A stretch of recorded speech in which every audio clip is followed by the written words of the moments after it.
आप उनको ये बोल रहे मैं तो आपको जानते नहीं, आप हो कौन, आपने काम क्या किया, किसी काम पे जाना आई थिंक बहुत ही। फरहाना जी मैं आपको ये बोलना चाहता हूँ, आपने क्या काम किया है? आपने कौन सा बहुत बड़े बड़े गाने कर लिए? आप हो कौन हमें नहीं पता, आप जी को क्या बोलोगे कि मैं आपको नहीं जानती हूँ? फरहाना आपने अपने दांत देखे हैं कभी?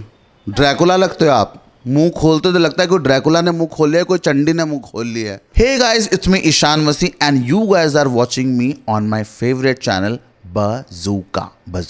फरहाना ने जिस तरीके से सुनीता मैम को गंदी औरत का, फिर से जो अभी कल वाले एपिसोड में सो डिसरिस्पेक्टफुल खन्ना के जो काम को लेकर उन्होंने बोला, टीवी को लेकर बोला, मैं आपसे जानना चाहूँगी आप कैसे? आप ऐसा इसलिए बोल पा रहे हैं उनको क्योंकि आपने खुद कुछ काम नहीं किया है।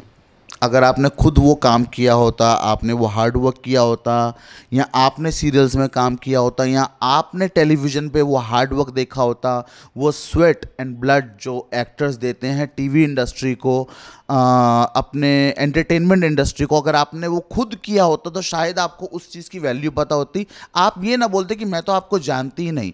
दैट्स अनदर पार्ट कि आप जानते हो या नहीं जानते हो सकता है ना जानते हो सकता है मुझे भी काफ़ी लोग ना जानते हो, पर आपको ये तो पता है जीके कौन है, आपको ये तो पता है कि वो इंडस्ट्री में इतना काम कर चुके हैं, आपको ये तो पता है कि वो टेलीविजन इंडस्ट्री के इतने बड़े आर्टिस्ट हैं, और आप उनको ये बोल रहे मैं तो आपको जानते नहीं, आप हो कौन, आपने काम क्या किया, किसी काम पे जाना आई थिंक बहुत ही बैड मार्क है।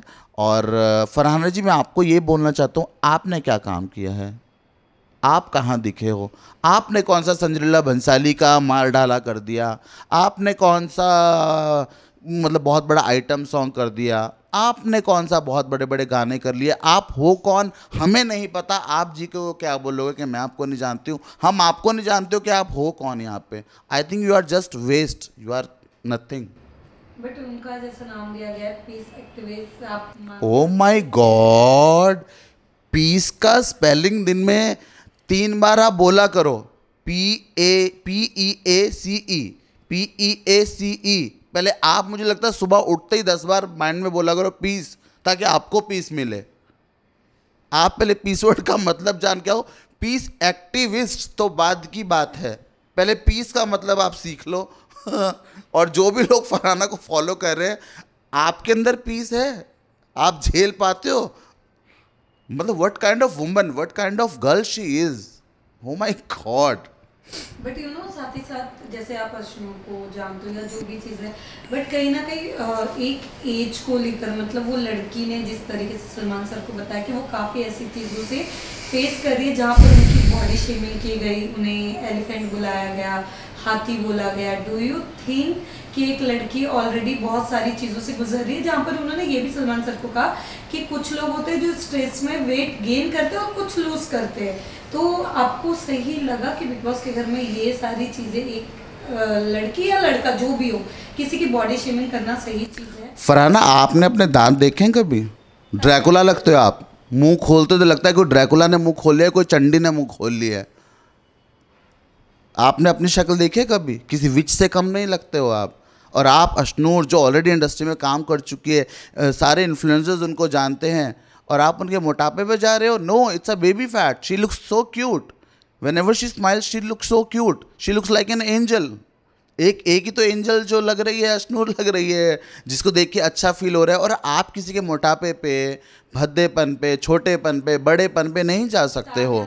नीलम गए थे उनकी, तानिया की तो क्या ही बात करें। ताना ने एक लिमिट क्रॉस की थी उनके मोटापा को लेकर, जो मैं बोल रही हूँ एलिफेंट बोला गया, बहुत कुछ ऐसे वर्ड्स उनके लिए यूज किए गए। What do you have to say? See I just want to say one thing, I think इनका वही इशू जो मुझे लगता है कि इन लोगों ने ना real media, real television industry, real artist जो होते हैं ना, इनको ना इनकी स्कूलिंग हुई है उस चीज़ को लेके, ना इन लोगों ने अभी तक वो काम किया है। ये डायरेक्ट कूद पड़े हैं बिग बॉस के घर में, और ये जो बैठे हैं बड़े बड़े आर्टिस्ट के साथ, अमाल मलिक, कोनिका जी के, तो इनको लग रहा है हम भी यही लेवल के लोग हैं, हम कुछ भी मार्क कर देंगे, कुछ भी बोल देंगे और ये लोग सुन लेंगे। अगर इन लोगों ने वाकई स्कूलिंग की होती तो इनको पता होता कि ये शब्द कितना बड़ा इम्पैक्ट डालते हैं एक आर्टिस्ट के ऊपर। चाहे वो फरहाना का जीके को बोलना हो कि तुम कौन है, मैं तो आपको जानती नहीं हो, चाहे वो अश्नूर को बोलना हो कि आप एलिफेंट लग रहे हो, ये लग रहे हो, वो लग रहे हो। आई थिंक और मुझे नहीं लगता कि इनको बाहर निकल के कोई काम देगा भी, बिकॉज ये लोग कलाकार हैं ही नहीं, ये लोग आर्टिस्ट हैं ही नहीं। वही जो चकाचौंध एक रहती है बिग बॉस के निकलने के बाद 5-6 महीने की, कोई इनको काम दे देगा, because with this kind of people I will never work.